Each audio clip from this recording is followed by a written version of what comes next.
Mga ka-review, so ngayon i-review natin tong bakit nga ba nawala ang 5 million followers na FB page ni Malupiton Official. So i-review po natin guys kung ano pong ang nangyari. So dito sasabihin po sa atin ni Malupiton kung bakit nga po ba nawala ang kanyang FB page.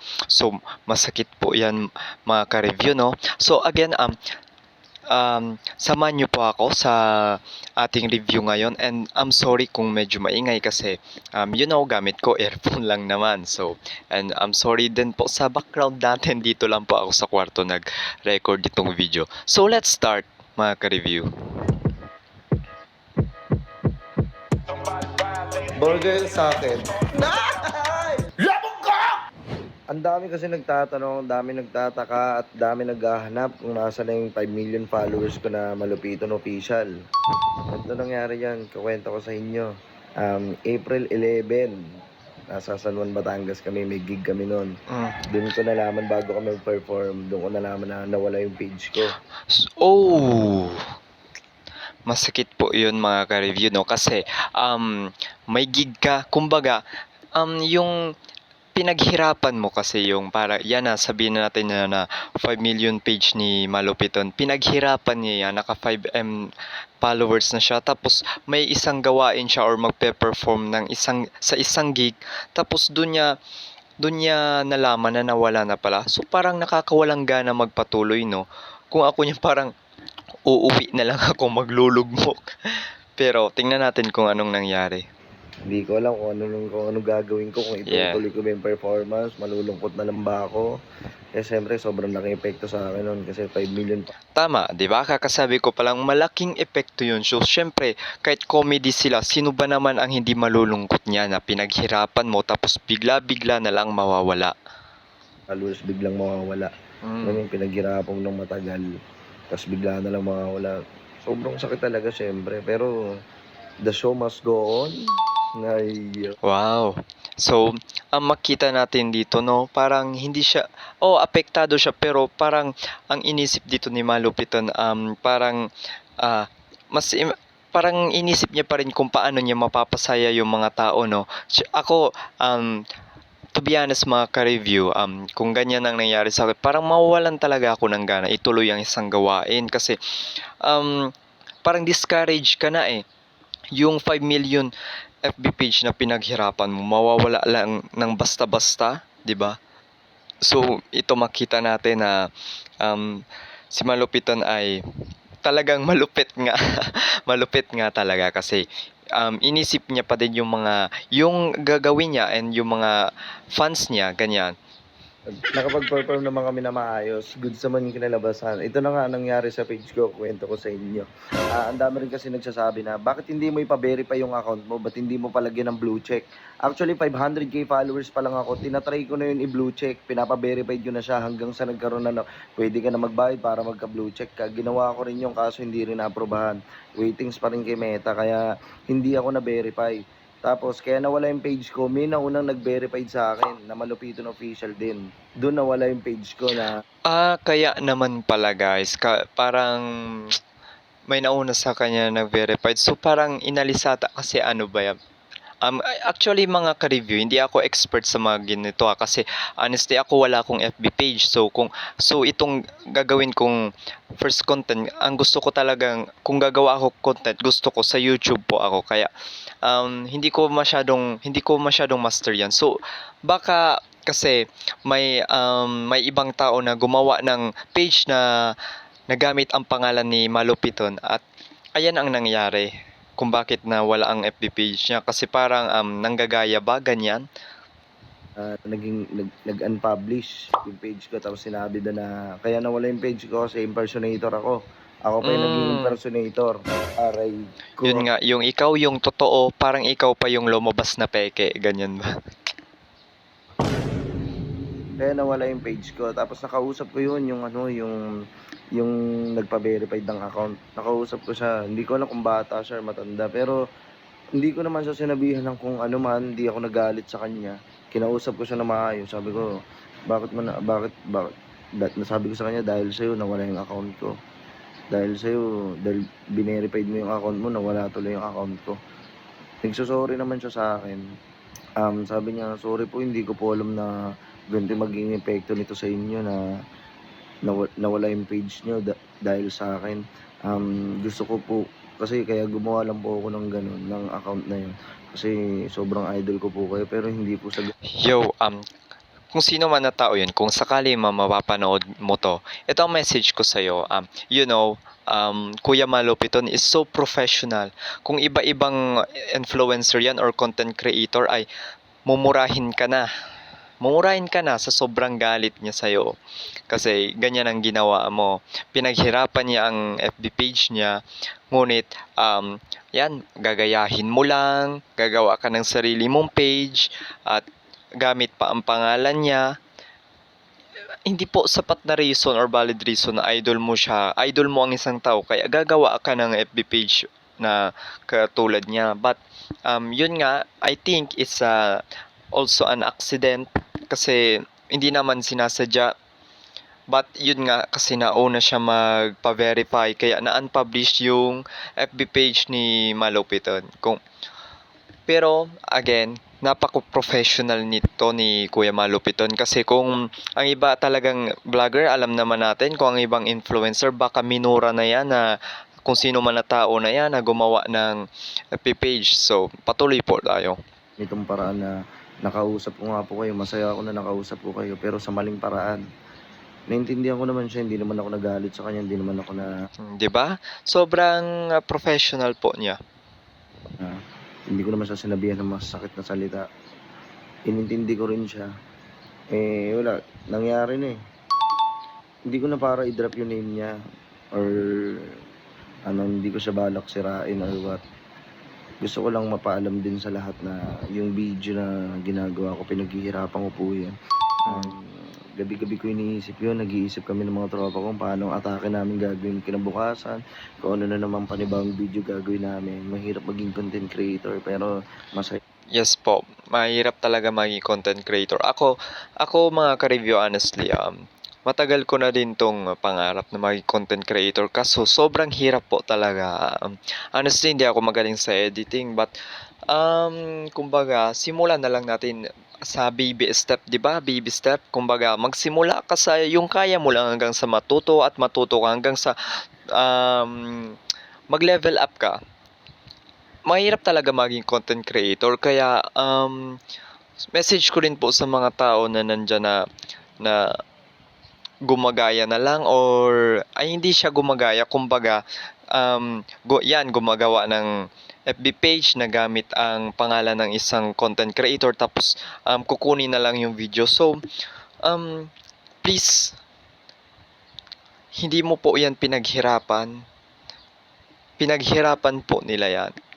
But sometimes po talaga mga ka-review, di natin yan maiiwasan lalo na kung public figure ka kung sikat ka, talagang asahan mo baka may gagawa talaga ng FB page na gamit ang pangalan mo. Hindi yan maiiwasan. Hindi natin alam baka kung para sa fans mo, 'di ba? Meron kasi niyan talaga ang mga fans ng isang influencer or ng isang vlogger or public figure, gumagawa sila ng FB page or group na sila lang yung mga fans lang. But meron din naman na mga gumagawa ng FB page na gamit ang isang pangalan ng isang influencer para lang kumbaga, para lang siraan siya or isang basher ang gumawa nun. So, ganyan po ang mga pwede mangyari. Siya. Pero huwag naman sana yung gano'n, katulad niya nawala yung page ko dahil naunahan niyo pa ako magpa-blue check. So, sobrang nakakapanlumo lang pero hindi ako basta-basta masakit siya nakakalungkot pero wala akong magagawa kaysa malungkot ako kaysa maglugmok ako. Pinagpatuloy ko dito sa Malupiton 2.0 habang inaayos pa yung page ko, habang wala pa yung 5 million followers ko. Dito muna ako mag-upload sa Malupiton 2.0 ko. Ito naka-blue badge na to, naka-verified na to. Huwag nyo na i-report to, baka i-report nyo pa rin to na impersonator. Akin to account na to, boy. Na-report pa talaga pala. Nako, parang Nakakabwisit. Nako, kumbaga, parang talagang ay, ewan ko ba mga ka-review, talagang kung sa akin 'to ginawa, talagang sasabog ang galit ko kung si kanino man na taong yun, eh. So ayan, so please, tulungan din po natin si Kuya Malupiton, subscribe to his channel and to his new Facebook page. Ayun lang, sa mga nagnanakaw ng videos ko. Yan, yan. Huwag kayong magnanakaw. Yan ang minimin ko kanina. Kasi pinaghihirapan niya ng isang influencer tapos nanakawin nyo lang o igagrab nyo lang ang mga ginawa niyang video. Yung sinusuportahan niyo talaga ako, ano nyo na lang, share nyo na lang yung video ko. Huwag na kayo gumawa ng panibagong page para kunin yung video ko tapos i-upload sa inyo. Kasi Yan, 'di ba sinabi ko kanina sa'yo, kung nakikinig ka man po, yung taong gumawa ng FB page na gamit ang pangalan ni Malupiton, hindi po tama na or hindi valid reason na gagawa ka ng isang FB page na gamit ang pangalan niya dahil fans ka. Mas okay na nagre-react ka sa video niya, pwedeng mag-comment ka ng mga positive comments na kunwari napapasaya mo po ako Malupiton, ganyan, and mag-share ka na i-share mo yung video niya, at least baka marami pang makakita, di ba? Kasi what's the point nagagawa ka ng sariling ng FB page na gamit ang pangalan niya, 'di ba? Gumawa ka na lang sana ng sarili mong page if you want to be a content creator too, 'di ba? Gumawa ka na lang, paghirapan mo. Paghirapan mo din kung gusto mo maging influencer, maging content creator. Ayun lang, hindi yan magiging madali, 'di ba? Hindi magiging madali ang pagiging isang content creator at influencer. Ako, kakasimula ko pa lang. Alam ko po na baka mamaya nga pag-upload ko, baka iilan lang ang views o kaya worst, wala talaga. But isa nga sa sabi ng mga idol ko dito sa YouTube, hindi ko na siya i-mention, but isang malaking influencer din siya. Consistency kailangan natin. Kung gusto mo maging content creator, hindi po yan overnight success. Hindi po yan, hindi ka maging successful overnight. Kumbaga, kailangan mo yan paghirapan. Marami kang gugugulin na oras. So, ayan po. sayang naman na mapupunta yung views sa inyo, sa akin na lang. Diba kasi pinaghihirapan ko bawat content, pinaghihirapan namin ng team ko. Tapos yan ang makukuha lang ng saglitan, i-upload nila. Yung ibang page pa nga, nagpo-promote pa. Oo nga. Tingnan nyo ang ginugugol nila. Magbi-video sila. Siyempre, pagkatapos ng video, ang video nga, ilang minutes yan, nakakapagod na, 'di ba? Nagsasalita ka, yung mga actions mo, and after that, hindi pa yan tapos, mag-e-edit ka pa, and sunod, mag-a-upload ka sa Facebook, tsaka kukunin, honestly po, mga ka-review, nakakapagod po ang pag-edit, 'di ba? Marami nga ang mga ginagawa sa pag-edit, tapos ganyan, kukunin na lang yung basta-bastang video mo ng madalian lang. Yung tipong pinaghirapan mo, nagpawis ka, nagpagod ka, tapos kukunin lang ng iba, tapos ikaw pa yung nawalan, ganyan. Sobrang sakit at nakakainis at the same time. Yung Sugal. Hindi pa ako nagpo-promote ng Sugal. Tsaka yung mga Good po, Kuya Malupiton. pa-Gcash. Dami ko kasi nakikitang ganun eh.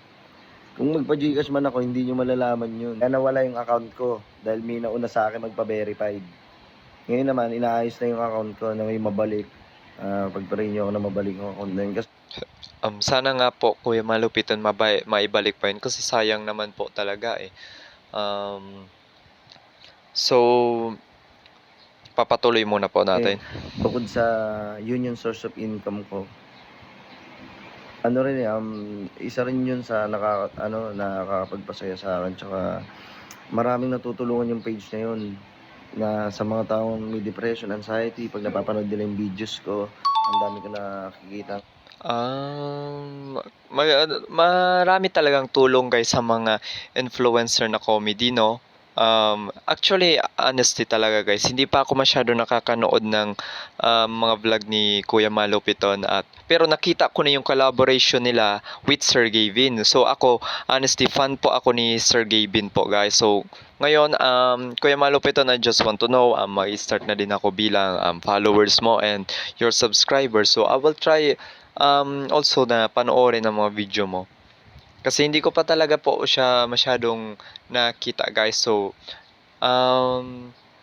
sinabi nga din ni Kuya MJ, ang grupo daw po ni Kuya Malupiton ay yung parang makabagong grupo nung Brosco Brothers noon. So, hindi ko pa siya talaga guys masyadong napapanood. So, napanood ko lang po talaga yung collaboration niya with Sir Gavin. Natutulungan ng videos ko na napapasaya sila. Maraming salamat sa inyo sa mga nakaka-appreciate. Sa ngayon, dito muna ako mag-upload sa Malupiton 2.0. Akin tong page na to, ayan.